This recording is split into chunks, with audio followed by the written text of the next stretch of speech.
Hai, hello, salam sejahtera Malaysia. Selamat datang ke channel Fels Lifestyle. Terima kasih kerana terus setia dan terus bersama di dalam channel ini. Pilihan Raya Negeri ke-17 PRN Sabah menjadi tumpuan satu Malaysia, terutamanya bagi seluruh rakyat Malaysia, rakyat di negeri di bawah bayu. Kita sudah mendengar pengumuman pakatan kerjasama di antara parti ini dan parti ini. PHBN sah bergabung untuk mendepani pilihan raya negeri ke-17 Sabah pada tahun ini. Ada yang kata JRS patut bertanding dan patut bersama-sama dengan PHBN. Ada yang cakap begitu. Ada komen berkata PBS dan STA patut keluar daripada JRS. Ikut pakatan kerjasama PHBN. Tapi pada akhirnya PBS dan STA yang bersama-sama di dalam JRS.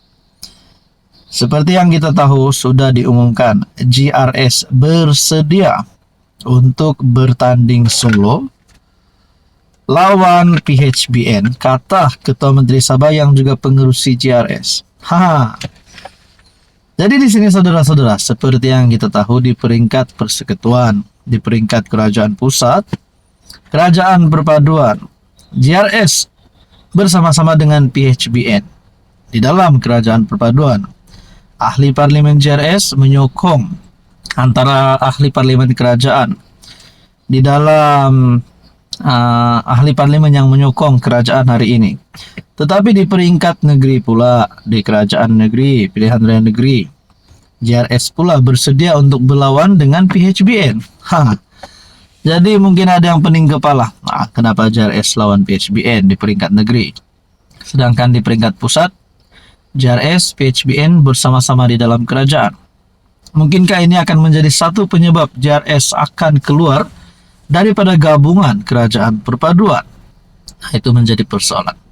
Dan keputusan HJJ yang berkata JRS bersedia gerak solo untuk melawan PHBN, adakah satu keputusan yang relevan ataupun satu keputusan yang betul? Coba kita fikirkanlah. Ataupun mungkin juga boleh JRS bergabung dengan mana-mana parti lokal yang lain. Masih ada warisan, ada parti lain yang mungkin boleh bersama-sama dengan JRS. Jadi akhirnya pilihan negeri Sabah menjadi satu perkara yang paling dinantikan seluruh rakyat di Sabah. Jadi anda rasa saudara-saudara, siapa yang bakal menang? PHBN ataupun JRS, mungkin bersama dengan parti lokal yang lain? Siapa yang menang dan siapa yang terpelanting? Dan persoalan paling utama selepas itu adalah siapa bakal Ketua Menteri yang baru. Sila berikan pandangan anda di bawah. Hai, hello, salam sejahtera Malaysia. Selamat datang ke channel Fels Lifestyle. Terima kasih kerana terus setia dan terus bersama di dalam channel ini. Saudara-saudara, tuan-tuan dan puan yang saya amat hormati semua. Setelah beberapa isu panas berkaitan dengan pemilihan PKR, antara perkara yang dimainkan oleh kalangan netizen, bahkan ada pemimpin-pemimpin yang mulai bercakap. Setelah nama Puteri Anwar Ibrahim Nurul Izzah disebut-sebut untuk menjadi timbalan Presiden PKR, akhirnya disahkan pertandingan ataupun perebutan kerusi nomor 2 PKR, yaitu pertama Rafizi Ramli dan juga anak kepada PM Anwar, Presiden PKR sendiri, Nurul Izzah, Saifuddin Nasution, sah tidak bertanding. Jadi makna kata 1 lawan 1. Setakat ini yang saya boleh sampaikan. Dua-dua pemimpin ini yang memang mempunyai figure, kita boleh cakap sebagai public figure, Rafizi Ramli dan juga Nurul Izzah Anwar. Nah, saudara-saudara, setelah perkara ini berlaku, status Nurul Izzah sebagai anak kepada presiden dan bertanding jawatan timbalan presiden, ada yang kata ini akan jadi parti keluarga. Nah, tetapi kita sudah mendengar beberapa ketua cabang PKR di Kelantan, di Terengganu, di Selangor yang menyokong Nurul Izzah untuk jadi timbalan presiden PKR, menyokong Nurul Izzah bertanding kerusi nomor 2 tertinggi PKR itu.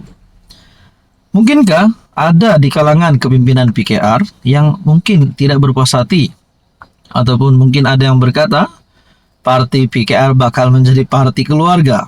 Nah, saudara-saudara, rupanya satu pengakuan daripada Ramanan, PKR tak ada puak, hanya ada pasukan Anwar. Oh, ini baru terbaik.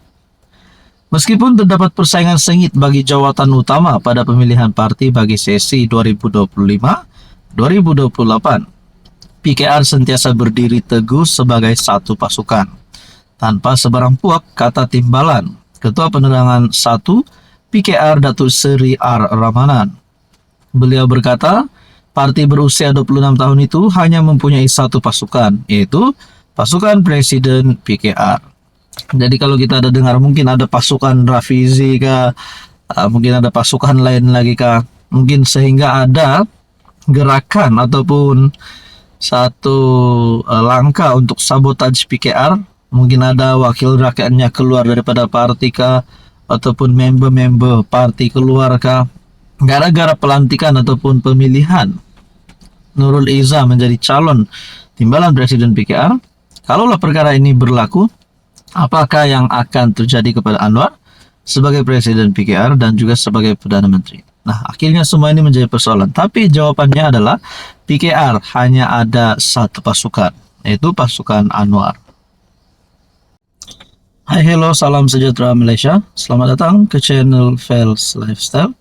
Terima kasih kerana terus setia dan terus bersama di dalam channel ini. Saudara-saudara yang saya hormati, saya terima pandangan dan komen setelah timbulnya isu skandal rasuah Sabah yang melibatkan beberapa adun JRS, bahkan nama Ketua Menteri sebelum ini pun disebut di dalam skandal ini. Saya tidak cakap mereka bersalah, saya tidak cakap mereka ini memang dibuktikan bersalah. Tapi asal namanya rasuah memang menjadi satu perkara yang digemari oleh netizen untuk mengulas. Kementerian netizen bahkan sehingga mahu mereka ini dipecat. Kalau nak cakap mana-mana wakil rakyat yang terlibat rasuah, memanglah perlu ditangkap supaya rasuah itu tidak berpanjangan. Tapi pada akhirnya saudara-saudara, ada satu surat yang panas yang pasti mengejutkan JRS. Skandal Sabah, dunia sedang memerhati. Laporan penyiasatan khas Malaysia kini berkenaan skandal rasuah melibatkan adun Sabah adalah satu daripada 3 yang disenarai pendek untuk anugerah The Scoop dalam kategori berita tempatan serantau oleh Society of Publisher in Asia ataupun SOPA. Ia merupakan sebuah pengiktirafan antarabangsa yang dalam bidang kewartawanan. Tanya kepada Malaysia kini, portal berita ini memang layak meraih pengiktirafan tersebut kerana dedikasi dan keberanian mereka. Tanya juga kepada beberapa adun JRS kerana berjaya melonjakkan nama negeri ke pentas berita antarabangsa. Pencapaian luar biasa adun Sabah itu pastinya akan mempopularkan negeri untuk sebab yang salah. Apa tidaknya pencapaian ini bukan hasil kecemerlangan dalam membangunkan negeri atau memperjuang nasib rakyat, tetapi kerana terbabit dalam laporan skandal rasuah yang kini menjadi sorotan media antarabangsa. Penyenaraian pendek berita skandal mineral Sabah untuk anugerah The Scoop sepatutnya menjadi cabaran hebat kepada pihak berkuasa. Rakyat seseriusnya menunggu tindakan tegas pihak berkuasa. Adakah skandal mineral Sabah akan menyaksikan satu lagi keputusan NFA? Tiada tindakan lanjut ataupun no further action. Seperti kes Faisal Abdul Halim. Ia satu keputusan yang menimbulkan banyak persoalan dalam kalangan rakyat. Muhammad Hisham Hazaril ialah Ketua Pemuda Bersatu Sabah. Tulisan ini tidak semestinya mencerminkan pendirian Malaysia kini. Kongsian daripada Malaysia kini bertarikh 10 Mei 2025 10.17 pagi. Adakah dengan ini boleh menjadi penyebab kepada kejatuhan JRS pada PRN kali ini? Apa komen anda?